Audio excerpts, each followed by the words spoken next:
जहाँ चाह है वहाँ राह है।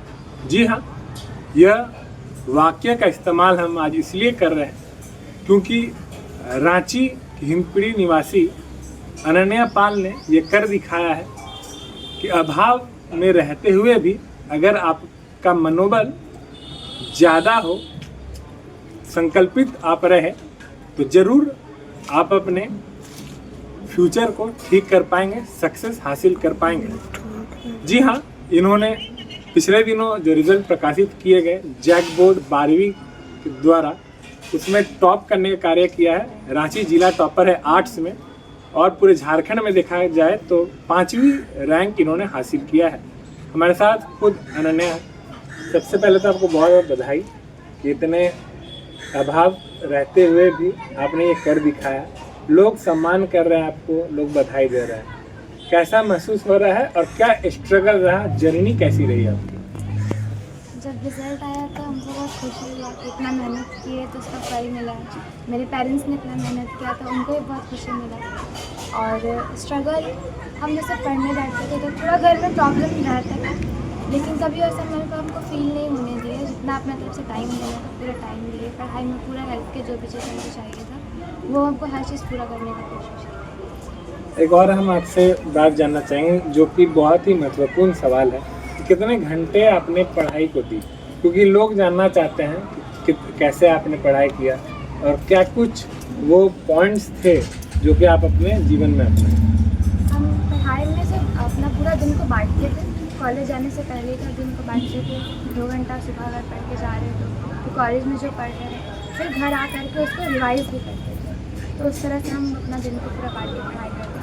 आंसर लिखने में हम इसको हाईलाइट करते थे, राइटिंग प्रैक्टिस बहुत की, प्रीवियस ईयर क्वेश्चन सॉल्व किए, कोशिश की शॉर्ट नोट्स बना के उसको याद करें और फिर एग्ज़ाम के टाइम को उसको फिर से डिटेल में। कोचिंग वगैरह क्या लिया था आपने या सेल्फ स्टडी में ही फोकस रहा? कोचिंग कुछ नहीं किया, जो स्कूल में पढ़ाई, कॉलेज में जो पढ़ाई होता था उसको करते थे और घर में।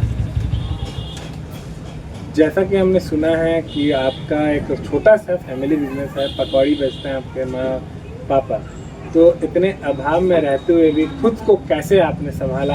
इतनी कम उम्र में टॉप आपने कर दिखाया है, यह हिम्मत कहाँ से मिली? मेरे पेरेंट्स को ही देख के हमको वो हिम्मत मिलता है कि वो लोग मेरे लिए जब इतना मेहनत कर रहे हैं तो हम भी उनके लिए कुछ कर सकें। तो आगे का क्या प्लानिंग होगा आपका? आगे क्या करना चाहते हैं? मेरा ड्रीम है कि हम अपने पेरेंट्स का बिजनेस को और बड़ा बना सकें और सबको उनको जाने और अच्छा प्लेस को डिसाइड कर सकें। बिजनेस ही क्यों? क्योंकि अब तो आप इतना ज़्यादा अच्छे से पढ़ाई करने में भी विश्वास रखते हैं, तो आप आगे भी पढ़ाई के जरिए कई अच्छे मुकाम तक पहुंच सकते हैं, तो बिजनेस आप क्यों चुनिए? हम चाहते हैं कि हम किसी के अंडर ऐसा काम नहीं करें और हम ज़्यादा लोग को एम्प्लॉयमेंट दे सकें अभी, क्योंकि बहुत कोई इतना काम नहीं कर पाता, काम नहीं मिल पाता बहुत बढ़िया, तो हम अपने ज़रिए सबको एम्प्लॉयमेंट दे सकें। एक और बात है, आप शायद बताना नहीं चाह रहे हैं, आपके पापा हमारी बातचीत जब हुई तो उन्होंने कहा कि बेटी को पढ़ने का है, हम लोग भी पढ़ाना चाहते हैं, लेकिन अभाव के कारण वो कह रही है कि हम बिजनेस करेंगे। हाँ, वो मेरा ड्रीम है कि हम बिज़नेस को बढ़ाएं, लेकिन हम पढ़ना भी चाहते हैं। तो अगर आपको कोई कहे कि उनका सहयोग आपको मिलेगा तो क्या आप पढ़ाई को जारी रखेंगे? हाँ, अच्छे तरीके से? हाँ, हम पढ़ना चाहते हैं। और एक जानकारी के अनुसार हम ये भी देख रहे थे कि आपको आईएएस बनने का भी ड्रीम है। हाँ, तो इसके पीछे का क्या कुछ जानकारी है, ये हमसे साझा करें। क्योंकि हम 2 साल पूरा आर्ट्स का पढ़ाई किए तो हमको लगता है कि उसका बेस मेरा बना हुआ है आईएएस का। थोड़ा और उसमें अगर हमको हेल्प मिल जाता तो और हम अच्छे से पढ़ सकते हैं उसको। आप जिस इलाके में आते हैं, हमको नहीं लगता यहाँ से कभी भी टॉपर निकली हो या निकला हो, तो आप ऐसे में टॉप किए हैं।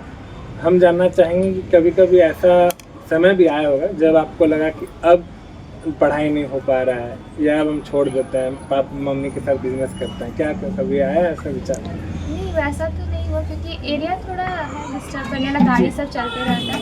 लेकिन हम कोशिश करते थे कि सुबह मॉर्निंग में जल्दी थोड़ा सा उठ के पढ़ ले और रात को जैसे 10 बजे के बाद थोड़ा सा नाटक होने लगता है तो उसके बाद फिर पढ़ाई अपना कंटिन्यू। फैमिली का कितना सपोर्ट रहा है आपका? फैमिली हमको पूरा सपोर्ट किया है काम करने में, उतना कोई फोर्स नहीं करता था हम, और मम्मी भी बहुत हेल्प करती थी, पढ़ने बैठते थे तो सब चीज़ जितना भी हम लोग कुछ भी चाहिए तो वो ला देते थे। तो जैसा कि आपने देखा किस प्रकार से इनका कहना है कि बहुत ही ज़्यादा मेहनत करने के बाद इस मुकाम पे ये आप पहुँचे हैं। एक और सवाल आपसे हम करना चाहेंगे, उसलाइन कन्वेंट स्कूल से आपने पढ़ाई किया, तो क्या स्कूल की पढ़ाई में टॉप लोग कर सकते हैं?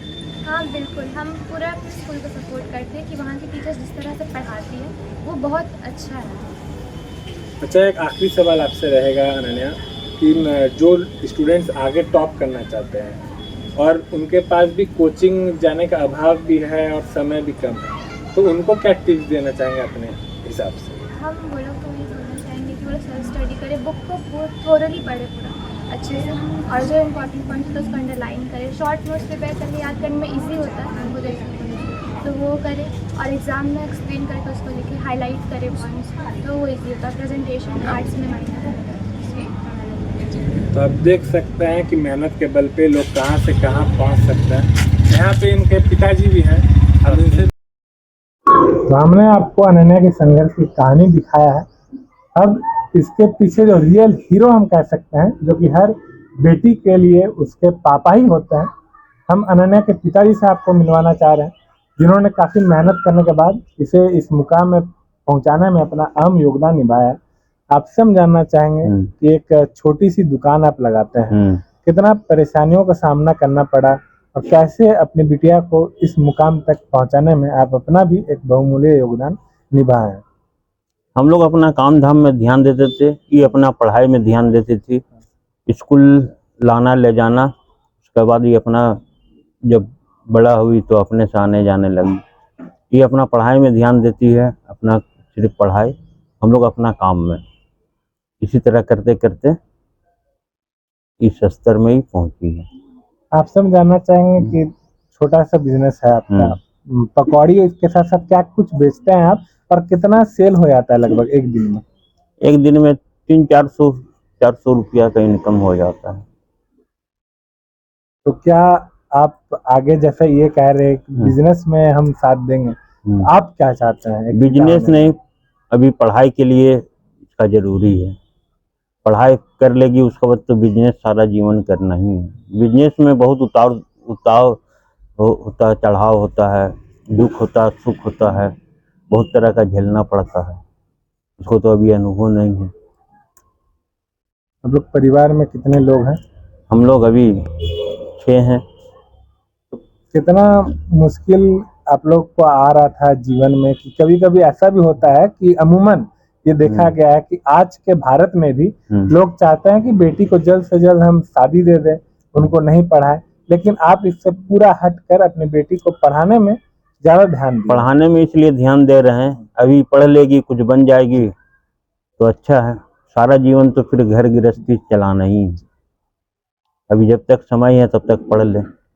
आप हमारे रांची के तमाम जो राजनेता है या सरकार से जुड़े लोग हैं, अधिकारी हैं, उनसे क्या कुछ कहना चाहते हैं? क्या उन लोग का मदद मांगते हैं? उन लोग से मदद जो अगर होता है उन लोग देना चाहते हैं तो दे। कितनी मदद हो जाएगी आप लोगों को या अन्य नेताओं, समाज सेवक से अगर मदद मिल जाएगी? तो उन लोग के ऊपर निर्भर है कितना मदद मिल सकती है। तो जैसा कि आप देख सकते हैं किस प्रकार से इनका साफ तौर पर कहना है, इन्होंने अपना काम में ही ज़्यादा से ज़्यादा ध्यान दिया और इनकी बेटी अनन्या ने पढ़ाई में पूरा फोकस किया था, जिसका नतीजा है कि आज यह जिला टॉपर है आर्ट्स में, और यह ना केवल रांची का नाम रोशन किया है बल्कि तमाम महिला, तमाम युवा और तमाम जो आम आदमी हैं उनके लिए भी प्रेरणादायक साबित हुई है, जो कि अपने जीवन में कुछ करना चाहते हैं, कुछ बनना चाहते हैं। आप देख रहे थे पॉडकास्ट विद सौरभ राय के लिए मैं सौरभ राय, सहयोगी शुभम के साथ, रांची।